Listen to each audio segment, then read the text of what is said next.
ఏలూరు జిల్లా పోలవరం ప్రాజెక్టు పనులను జలవనరుల శాఖ మంత్రి నిమ్మల రామానాయుడు, పోలవరం నియోజకవర్గ టీడీపీ ఇన్ఛార్జ్ శ్రీనివాసులు అధికారులతో కలిసి పరిశీలించారు.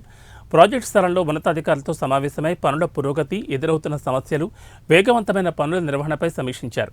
ప్రాజెక్టు పూర్తి చేయడం రాష్ట్రానికి ప్రధాన కర్తవ్యమని, ప్రజలకు నీటి వనరుల కల్పనలో ఇది కీలకమైన ఘట్టమని మంత్రి అన్నారు. ప్రాజెక్టు పనుల్లో వేగాన్ని పెంచేందుకు అవసరమైన చర్యలు తీసుకోవాలని అధికారులను ఆదేశించారు. ప్రాజెక్టు నిర్మాణ నాణ్యతను నిర్ధారించడంపై ప్రత్యేక దృష్టి పెట్టాలని సూచించారు. బెటర్ ఉండాలి కదా అని చూసి ఉన్నప్పుడు